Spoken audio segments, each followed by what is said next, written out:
சேவையால் தேச முன்னேற்றத்திற்கு பங்களித்தவர் திரு பிரிஜ்லால் பட், பத்மஸ்ரீ 2026.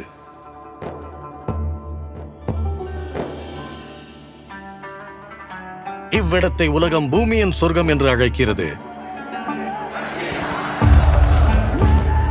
ஆனால் இந்த அழகிய நிலம் தனது சொந்த மக்களே பயத்தால் வீடுகளை விட்டு வெளியேறிய காலத்தையும் கண்டிருக்கிறது. அது 1990. வீடுகள் ஒரே இரவில் வெறிச்சோடிய காலம். பலரும் வெளியேற தீர்மானித்த நேரத்தில் பிரிஜ்லால் பட் அங்கேயே தங்க தீர்மானித்தார். என் மனசுல ஒரே ஒரு விஷயம்தான் இருந்தது. என்னால காஷ்மீரை விட்டு போகவே முடியாது. எங்களோட நோக்கம் எளிமையானது. மனுஷங்களுக்கு சேவை செய்வதும் தேச முன்னேற்றத்துக்காக பாடுபடுவதும் தான் அது. இந்த எண்ணம் அவருக்குள் சிறு வயதிலேயே உருவானது.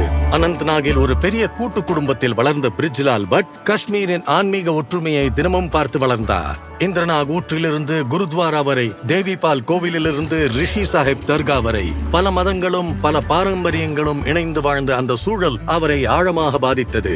இந்த நல்லிணக்க மனப்பான்மை, இந்த கங்கா ஜமுனி பாரம்பரியம் பின்னாளில் அவரது வாழ்க்கை பயணத்தின் நோக்கமாகவே மாறியது. 55 ஆண்டுகளுக்கும் மேலாக நாக்தண்டி ஸ்ரீ ராமகிருஷ்ண மகா சம்மேளன் ஆசிரமம் மற்றும் விவேகானந்த் கேந்திரத்தின் மூலம் சேவை மற்றும் மனிதநேய ஒற்றுமைக்காக அவர் தொடர்ந்து செயல்பட்டு வருகிறார். 1996-97 கடினமான காலத்தில் அவரது தலைமையில் நாக்தண்டி ஆசிரமம் மாதா கீர் பவானியில் சமூக அன்னதானத்தை மீண்டும் தொடங்கியது. ஆரம்பத்துல பாத்தீங்கன்னா பண்டாராவுக்கு வெறும் 400-500 பேர் தான் வந்தாங்க. ஆனாலும் நாங்க எந்த பயமும் இல்லாம முன்னேறிக்கிட்டே இருந்தோம். எல்லா சவால்கள்லயும், எந்த விதமான சவால்கள் வந்தாலும் சரி, எல்லா சவால்கள்லயும் என்னுடைய மனைவி எனக்கு உறுதுணையா இருந்தாங்க.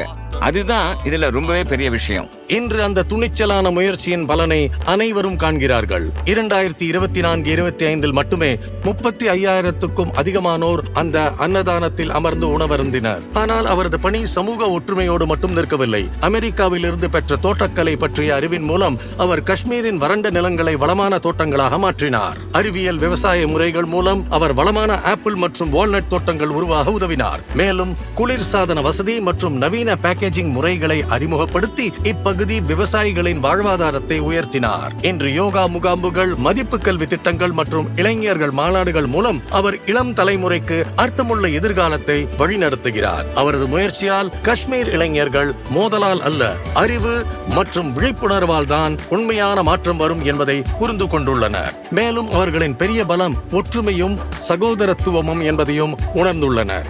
விருதுகளும் கௌரவங்களும் அவரது பயணத்தின் மைல்கற்கள் மட்டுமே. ஆனால் அவரது உண்மையான மரபு மக்களின் மனதில் விதைத்த நம்பிக்கையில்தான் உள்ளது. இளைஞர்களுடைய சக்தியும் பெரியவர்களுடைய அனுபவ ஞானமும் சேரும் நாள்ல காஷ்மீர் மறுபடியும் ஒரு அழகான பூங்கொத்து மாதிரி மலரும். அதுல சந்தேகமே கிடையாது.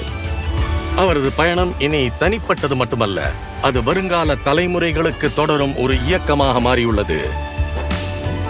ஸ்ரீ பிரிஜ்லால் பட், பத்மஸ்ரீ 2026.